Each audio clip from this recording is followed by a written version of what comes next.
When my breasts started growing, they bothered me. And how they bothered me. I had always been quite active, jumping rope, dancing, climbing trees, skipping all over the place, and I just could not move in the same way.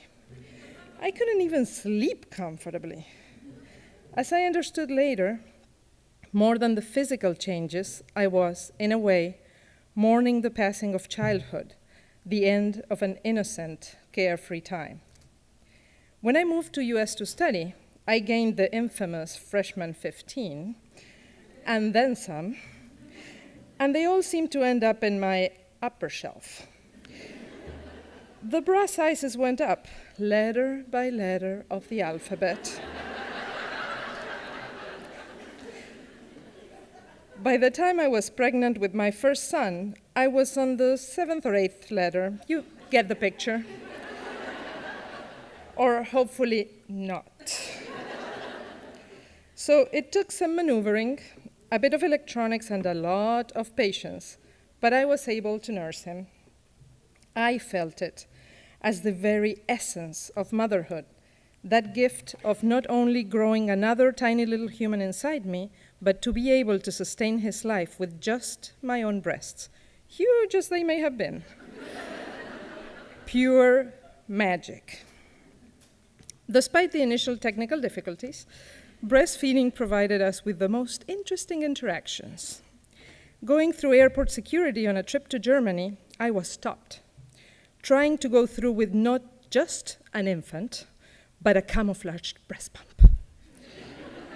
One of those discreet models that can pass for an oversized purse. Unless you're a mother, that is. Naturally, I got stopped by a male officer who asked if I couldn't disassemble it and prove to him what it was.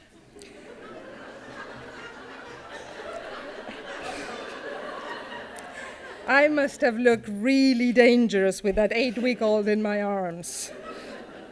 I explained that was the actual point of the pump, to be discreet, to no avail, until I offered to show him not what it was, but how it worked.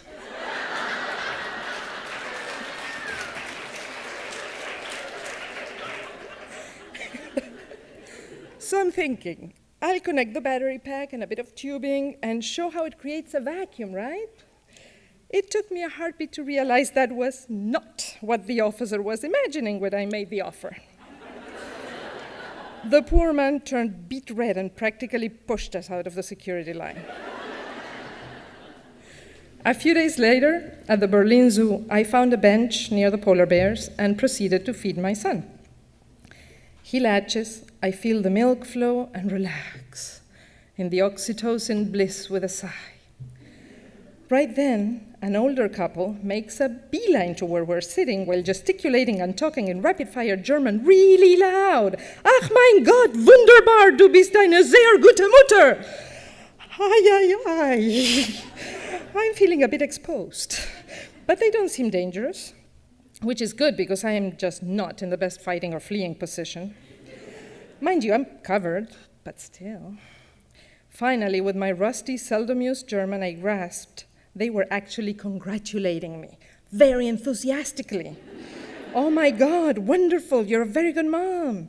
Turns out the lady had breastfed every single one of their 9 children, and they both thought the world of it.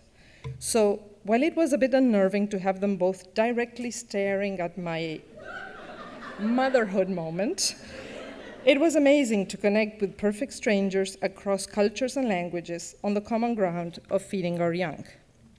The best comment ever, though, came from a baby's mouth. We were visiting family in Cleveland on a breezy late summer day, and 3 generations were gathered around the pool. While my cousin's 5-year-old twins splashed in the water, it became time to feed my baby. So I whipped out a breast. I was becoming a pro at this. One of the boys came out of the water just then.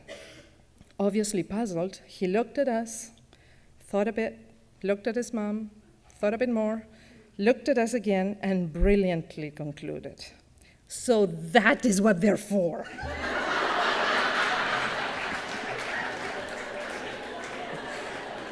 as if he had been wondering for the longest time. We all laughed and said, "Yes, that is what they're for." Without missing a beat, he looked at his mother and stated very matter-of-factly, "Mom, but you don't feed us like that anymore." "Not anymore, but I did when you were babies," she said.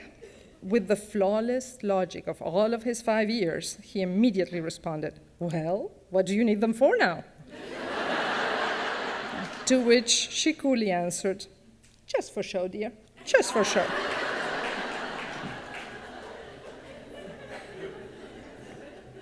Little did he know how impactful his questions would be.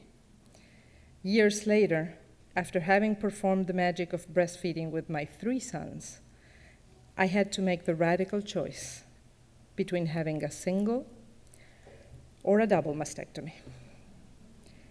One of my massive, heavy breasts had gone berserk and grown itself a tumor. It's so funny how your brain works at those desperate times. In the midst of the anguish, his words came back to me crystal clear. That is what they are for. They had served their purpose. They had nourished new life. Their cycle had been completed, from budding mounds to feeding babes to uncomfortable boulders. It had become a matter of life or breasts, and an easy decision to choose life.